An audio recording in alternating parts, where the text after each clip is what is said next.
Hello students, my name is Devojit Shah and welcome to my YouTube channel Laws of Physics।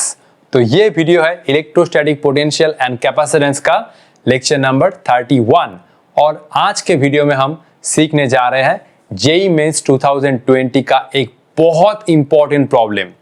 वो problem है कि अगर parallel plate capacitor में जो separation है D वो अगर वेरी कर रहा है तो हम लोग पैरेलल प्लेट कैपेसिटर का कैपेसिटेंस कैसे निकालेंगे। तो ये जो प्रोसेस है वो एक बहुत इंपॉर्टेंट प्रोसेस है और ये जो क्वेश्चन है ये आने वाले जेईई मेंस के एग्जाम के लिए बहुत इंपॉर्टेंट है। तो आई होप आप लोग मुझे सपोर्ट करेंगे और बिना टाइम वेस्ट किए आज का जर्नी स्टार्ट करते हैं। तो ये हुआ जेईई मेंस 2020 का प्रॉब्लम। अगर दो पैरेलल प्लेट D सेपरेशन पे है तो कैपेसिटेंस कितना बनता है ε0a/d। तो आओ एक बार क्वेश्चन पढ़ लेते हैं। इस क्वेश्चन में देख सकते हो सेपरेशन कंटिन्यूअसली वेरी कर रहा है। एक capacitor is made of two square plates of side A. दोनों प्लेट का जो साइड है ए मतलब एरिया कितना है a², making a very small angle alpha between them. तो ये दोनों प्लेट के बीच में ये हुआ एंगल अल्फा। ये एंड में सेपरेशन है D। जब तुम लेफ्ट एंड से राइट एंड में जा रहे हो तो सेपरेशन कंटिन्यूअसली इंक्रीज हो रहा है और ये हुआ एंगल अल्फा। ये दोनों प्लेट का जो साइड है वो है A और इस सिस्टम का में कैपेसिटेंस निकालना है। तो इसको तुम ε0a/d नहीं लिख सकते क्योंकि देखो जब तुम लेफ्ट एंड से राइट एंड में जा रहे हो तो डिस्टेंस कंटिन्यूअसली इंक्रीज हो रहा है। तो इसके लिए क्या प्रोसेस है, इसके लिए हमें एलिमेंटरी कैपेसिटर चूज करना होगा और इंटीग्रेट करना होगा। टफ नहीं है, एकदम सिंपल है, एकदम सिंपल है। ठीक है, देखो तो इसके लिए हम लोग एलिमेंटरी कैपेसिटर चूज करेंगे। देखो तो एलिमेंटरी अगर कैपेसिटर चूज कर रहे हैं तो उसका डायग्राम कैसा होगा। देखो पहले मैं डायग्राम बना रहा हूं। ठीक है, देखो ध्यान से देखो।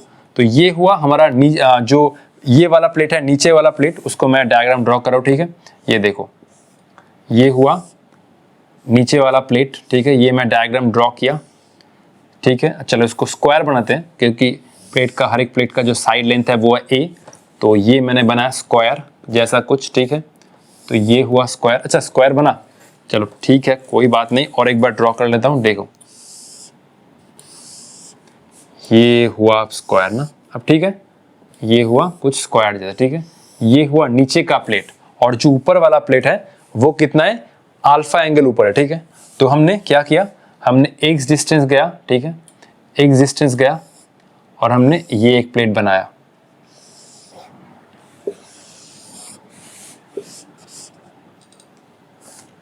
ये डायग्राम अगर तुम विजुअलाइजेशन नहीं कर पाए तो प्रॉब्लम भी नहीं होगा। ठीक है, देखो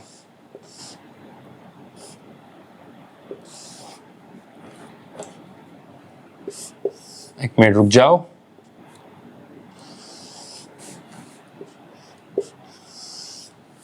ठीक है, और ये हुआ ऊपर वाला प्लेट। अच्छा मैं ऑप्शन अभी चलो इसको कॉपी कर लेना। ठीक है, ऑप्शन मैं भी इरेज कर रहा हूँ। ठीक है, ठीक है, देखो ऑप्शन मैं भी इरेज कर रहा हूँ। ठीक है, देखो तो ये हुआ हमारा ऊपर का प्लेट, ये हुआ हमारा ऊपर का प्लेट, ये था। ठीक है, तो हमने क्या किया, हमने एक एलिमेंटरी कैपेसिटर चूज करने जा रहे हैं। एलिमेंटरी कैपेसिटर, एलिमेंटरी हम लोग कैपेसिटर चूज करने जा रहे हैं जिसका कैपेसिटेंस है DC मतलब DC मतलब एक छोटा सा कैपेसिटेंस। तो DC कितना आएगा, DC आएगा ε0 इंटू एरिया। अब एरिया क्या होगा, ये हमने क्या किया, ये हमने x डिस्टेंस गया, ये हमने x डिस्टेंस गया और एक छोटा सा थिकनेस चूज किया। ये हुआ dx, ये हुआ dx, ये हुआ dx। ठीक है, ये हुआ dx। तो हमने यहाँ से x डिस्टेंस गया और ये हुआ 3D एनिमेशन मतलब 3D डायग्राम। ये एक प्लेट है नीचे और ये प्लेट है ऊपर। हमने x डिस्टेंस गया लेफ्ट से, x डिस्टेंस गया लेफ्ट से और हमने एक छोटा सा एलिमेंट चूज किया जिसका लेंथ है dx। ठीक है, तो dx और ये हुआ a, तो ये बना a इंटू dx। ये जो एलिमेंटरी हम लोग कैपेसिटर चूज कर रहे हैं इसका एरिया कितना बना, लेंथ इंटू ब्रेथ। ये हुआ लेंथ a और ये हुआ breadth dx, a into dx divide by separation, divide by separation. अभी हम लोग सेपरेशन निकालेंगे। देखो सेपरेशन कितना है, देखो सेपरेशन निकालेंगे। देखो सेपरेशन कितना हुआ, तो ये तो d है। ठीक है, अच्छा हम लोग क्या कर रहे हैं, देखो ये था a। ठीक है, हम लोग क्या कर रहे हैं, x डिस्टेंस जाके एक कैपेसिटर चूज कर रहे हैं ना, एलिमेंटरी कैपेसिटर। तो ये हुआ x। ठीक है, और ये तो हुआ डी, ठीक है, ये हुआ डी, तो ये हुआ सेपरेशन। ये वाला कितना है, मतलब ये पूरा सेपरेशन है, तो ये वाला कितना है, ये वाला कितना है, देखो tan अल्फा कितना होता है, tan alpha equal to perpendicular, perpendicular मतलब ये हुआ परपेंडिकुलर सेपरेशन, ठीक है। ये कितना हुआ, इसको मैं मानो कुछ क्या दूँ, इसको मैं लिख रहा हूँ परपेंडिकुलर, तो ये हुआ परपेंडिकुलर, और ये है बेस ना, ये हुआ बेस जो है x, जो है x, तो ये हुआ x, तो tan alpha so perpendicular equal to x into tan alpha. अब अल्फा बहुत छोटा है तो perpendicular equal to x into alpha, तो ये जो परपेंडिकुलर हुआ ये कितना हुआ, ये हुआ perpendicular equal to x alpha.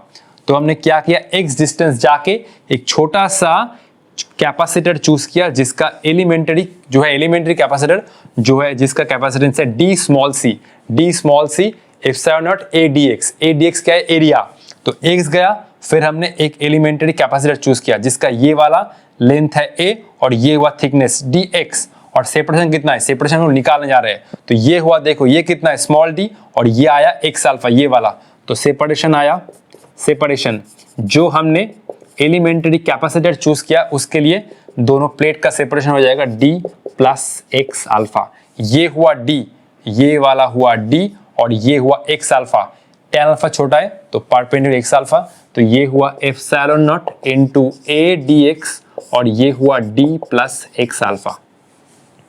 हमने क्या किया, फिर से रिपीट कर रहा हूं, हमने x डिस्टेंस गया और एक एलिमेंटरी कैपेसिटर चूज किया, ठीक है, जिसके लिए दोनों प्लेट का जो सेपरेशन है वो कितना है, d प्लस x अल्फा। हमने लेफ्ट एंड से राइट एंड गया और एक एलिमेंटरी कैपेसिटर चूज किया जिसके लिए दोनों प्लेट का सेपरेशन कितना है, d प्लस x अल्फा। ये तो था d और ये परपेंडिकुलर कितना है, x tan alpha, tan alpha बहुत छोटा है तो हम लोग tan अल्फा को अल्फा से रिप्लेस कर सकते हैं, ये वाला हुआ x अल्फा, तो ये पूरा आ जाएगा d प्लस x अल्फा, तो ये हुआ परपेंडिकुलर सेपरेशन। अब एरिया कितना है, ये जो कैपेसिटर हमने चूज किया इसके लिए एरिया कितना बनेगा, इसके लिए हमें ये वाला लेंथ, ये हुआ a और ये हुआ थिकनेस a इंटू dx, ठीक है, ये हुआ एलिमेंटरी कैपेसिटर का कैपेसिटेंस। अब हमें इंटीग्रेट करना है for limit 0 to a, length क्या है, लेंथ हुआ x इक्वल टू 0 और ये हुआ x इक्वल टू a, ठीक है। अब देखो ये जो हम लोग एलिमेंटरी कैपेसिटर चूज कर रहे हैं, ये हर एक एलिमेंटरी कैपेसिटर सीरीज में है या पैरेलल में है, पहले ये देखो अगर इस पॉइंट में मैंने V पोटेंशियल कनेक्ट किया इस पॉइंट में, तो ये पॉइंट में V V V V V V V V और इस पॉइंट में अगर ये देखो, ठीक है, ये x में इरेज कर रहा हूँ, ठीक है, अगर इसको इस प्लेट को मैंने 0 से कनेक्ट किया तो ये प्लेट का भी हर एक पॉइंट 0 0 0 0 0 0 0, तो दोनों प्लेट का हर एक पॉइंट सेम पोटेंशियल डिफरेंस में है, मतलब हर एक एलिमेंटरी कैपेसिटर पैरेलल कॉम्बिनेशन में है। तो पैरेलल कॉम्बिनेशन में इक्विवेलेंट कैपेसिटेंस कैसे निकलता है, सिंपल ऐड करने से। देखो ये प्लेट को मैं V से कनेक्ट किया, ये प्लेट को मैं 0 से कनेक्ट किया, 0 पोटेंशियल, तो ये प्लेट का हर एक पॉइंट V पोटेंशियल पे है और ये प्लेट का हर एक पॉइंट 0 पोटेंशियल पे, मतलब हर एक elementary capacitor same potential difference में है, मतलब हर एक एलिमेंटरी कैपेसिटर पैरेलल कॉम्बिनेशन में है। अब पैरेलल कॉम्बिनेशन के लिए क्या फॉर्मूला है, पैरेलल कॉम्बिनेशन के हम लोग C इक्वल टू क्या करते हैं, C1 plus C2 plus C3 ना, ठीक है। तो नेट कैपेसिटेंस के लिए हम लोग इंटीग्रेट करेंगे, ठीक है, तो इसको मैं कर रहा हूं इरेज, ठीक है, इसको मैं कर रहा हूं इरेज, तो हर एक जो एलिमेंटरी कैपेसिटर है वो पैरेलल कॉम्बिनेशन में, ऑल एलिमेंटरी कैपेसिटर्स। अच्छा क्वेश्चन को तो मैं इरेज कर ही सकता हूं ना, तो all elementary capacitors are in parallel, ठीक है। तो सी नेट कितना आएगा, सी नेट आएगा, ये हुआ मान लो DC1 plus DC2 plus DC3, ठीक है। तो ये हम लोग कर रहे हैं इंटीग्रेशन DC, तो DC कितना था, epsilon A dx, epsilon naught into A dx, separation D plus x alpha, limit x equal to 0 से लेकर ये हुआ x इक्वल टू a तक। अब ये एप्सिलॉन नॉट a, ये हुआ c नेट, ठीक है, एप्सिलॉन नॉट a बाहर आया, ये हुआ dx और ये हुआ d प्लस x अल्फा 0 से लेकर ये हुआ a। फिर हम लोग क्या करेंगे, फिर हम लोग देखो d तो बहुत बड़ा है और अल्फा छोटा है, फिर हम लोग d को कॉमन ले रहे हैं, epsilon naught a by d, ये हुआ 0 to a और ये हुआ dx और ये हुआ 1 plus x alpha by d। ठीक है, d बहुत बड़ा है तो हम लोग ये फैक्टर कॉमन ले लिया। ठीक है, फिर हम लोग जा रहे हैं नेक्स्ट स्टेप में, तो ये हुआ c नेट, ये हुआ epsilon naught a by d, ये हुआ 0 to a और ये फैक्टर ऊपर आ जाएगा तो ये हुआ 1 plus x alpha by d, ये हुआ -1 और ये हुआ dx। देखो ये टर्म बहुत छोटा है क्योंकि अल्फा बहुत छोटा है और d ज़्यादा था। ठीक है, तो x alpha less than d, x alpha less than d। अब हम लोग इसका करेंगे बायनोमियल एक्सपेंशन, तो epsilon naught a by d, ये हुआ 0 to a, बायनोमियल एक्सपेंशन मतलब ये आएगा 1 minus x alpha by d और ये हुआ dx, तो ये हुआ epsilon naught a by d। Simple, ये कितना हुआ 0 to a, ये हुआ dx, यहाँ से अल्फा बाई d बाहर आया, ये हुआ 0 to a, ये हुआ x dx, ये हुआ epsilon naught a by d, ये कितना आया, ये हुआ x 0 to a और ये हुआ अल्फा बाई d, ये हुआ x स्क्वायर बाई 2, ये हुआ 0 to a। ठीक है, ठीक है, चलो जस्ट अभी खत्म होने वाला है। ठीक है, देखो तो ये कितना आ रहा है, ये हुआ c नेट इक्वल टू, ये हुआ एप्सिलॉन नॉट a, देखो ठीक है नीचे लिखता हूँ। ठीक है, ये हुआ c नेट इक्वल टू, ये हुआ epsilon naught a by d, ये कितना आया, ये हुआ a और ये हुआ alpha a square by 2d, ये हुआ alpha a square by 2d। ठीक है, कौन सा ऑप्शन राइट है, a स्क्वायर, तुम a कॉमन ले लो, ये हुआ एप्सिलॉन नॉट a स्क्वायर।